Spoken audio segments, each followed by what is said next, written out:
What's up, guys? It's nice to have you back in the land that we like to call around here Lunascope Film School. I've missed you. I hope you've missed me. Today we are going to start a 3-part series on grip gear. Now, grip gear is something I am very passionate about because without grip gear, you would just have lights falling from the sky and you would have nowhere to put everything. I like having the right tool for the job, and that's what grip is all about. So today is day 1, so let's roll that bumper and get into stands and grip heads.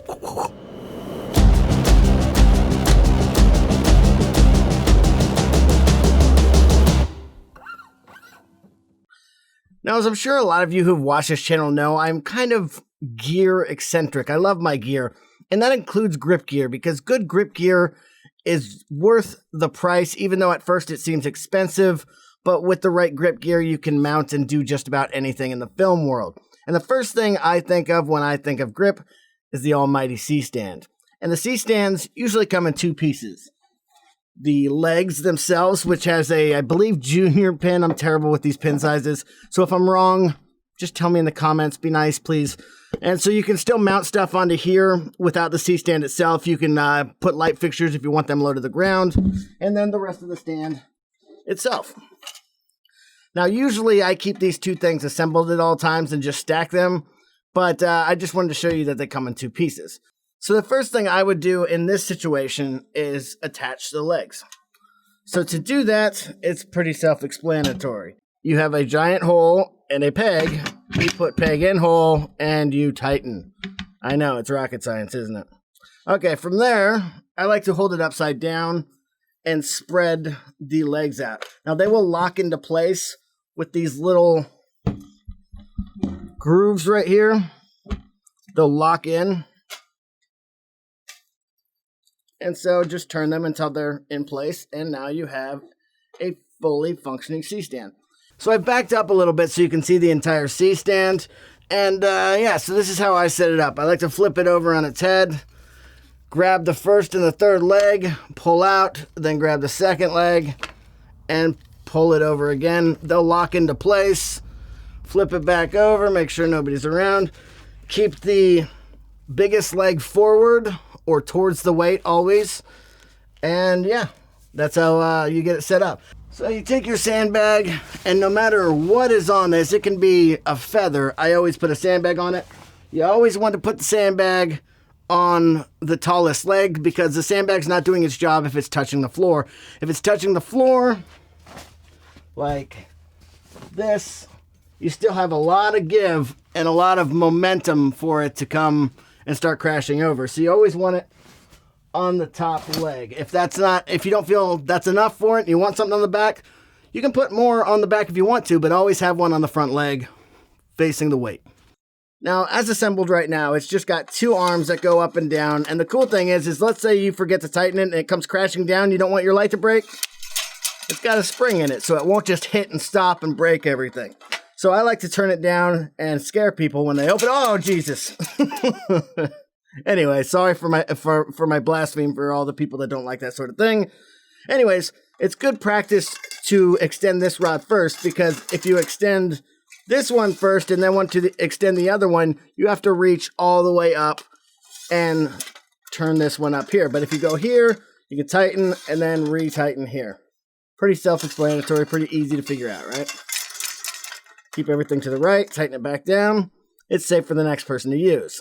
So what happens if you want a light coming down on the top of somebody, but you don't want the stand standing right here in the shot? Unfortunately, there's nothing in the grip world that can fix this problem. That is something that nobody ever says, because of course there's stuff in the grip world that'll fix that problem. Enter the boom arm.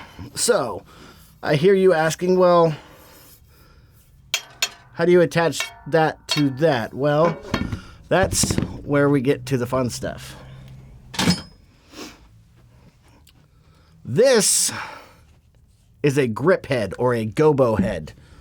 A gobo head or a grip head, I'm going to call it a grip head because I love calling it a grip head, is the all-star, in my opinion, of the grip world. Because to attach almost anything onto this stand that doesn't just want to sit on the stand, you need one of these guys. Again, you want to keep it on the right-hand side, and this is why. let's say you're attaching your grip arm and whoever attached it didn't tighten it all the way down and it starts to fall. Well, when putting it on the right-hand side first, it'll automatically tighten going this way. If we did it the other direction, it would untighten. You see what I'm saying? So you always want this on the right-hand side, and you want the weight over the big leg. You can't see the big leg, but just trust me, it's going forward with a sandbag on it. Now, one thing I didn't mention about this particular boom arm is on one side, I know it's on the left-hand side, on one side there's a 1/4 20 thread, and on the other side, there's a 3/8 thread. So today I need a 1/4 20 thread. So remember when I was talking about if you just had a screw head for a light? Well, this is how I attach that to a C-stand. Obviously, for this little tiny aperture MC, this is kind of overkill to put it on a C-stand, but you get the idea. Now, an even easier way to rig up a light that has a screw-on head is to bypass the arm altogether.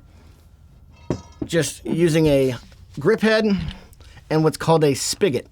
A spigot, like the one I have here, is just a 3/8 on one side, a 1/4 20 on the other. You can slip it right inside of the grip head, put it on your C-stand,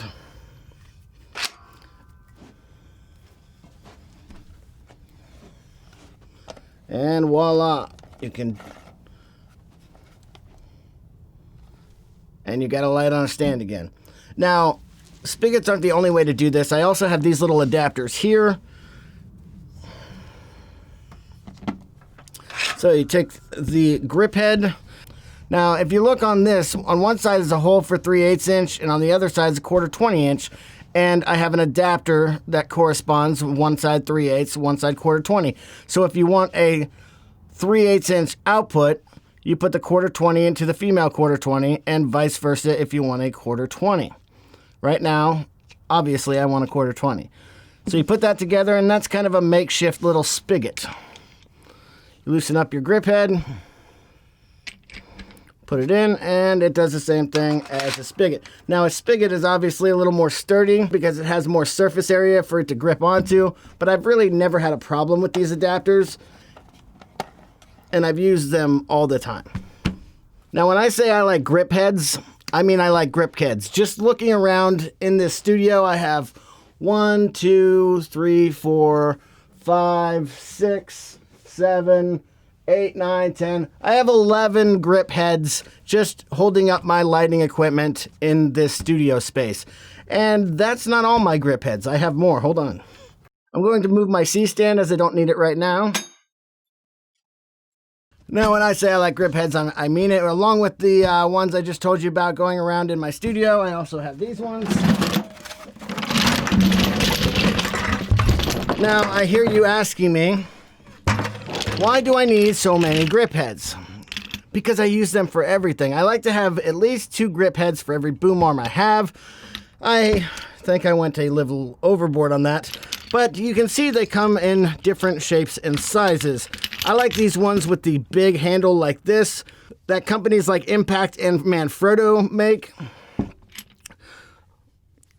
Some of them have little springs inside of them to close the grip head when you're done.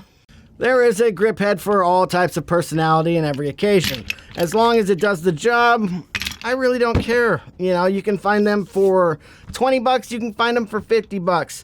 Obviously, the ones that cost more are going to be a little more sturdy and have this big handle that you can really, really crank down on. But, you know, sometimes you just need a lot of grip heads. I don't know what to tell you. I got a lot of grip heads. Sue me. Now, I hear you saying to yourself, why do you put these in a big orange bucket with the company's name on it that I can't show because they don't sponsor me? This is my grip bucket. I like to keep my grip gear in here, and grip gear is tough. It's all made out of metal and aluminum, and, you know, it's gonna scratch. That's what grip gear is. It's tough, it's rugged. It's not gonna hurt it to store it in a bucket with other grip stuff. Sorry if that triggers all you gearheads who don't like scratches on your gear. My grip gear gets scratched.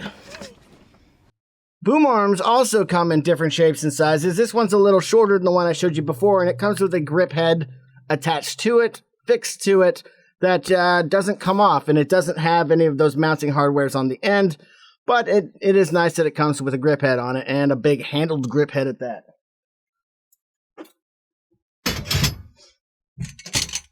Also, when I first got into this business, somebody told me that this guy here was a C-stand, and after showing you this C-stand,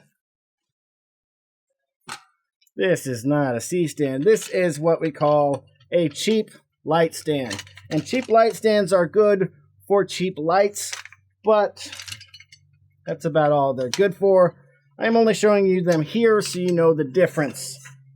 Now this one doesn't even have a screw on the top, which most cheap light stands do, because again, they're for cheap lights that don't have pin adapters for them.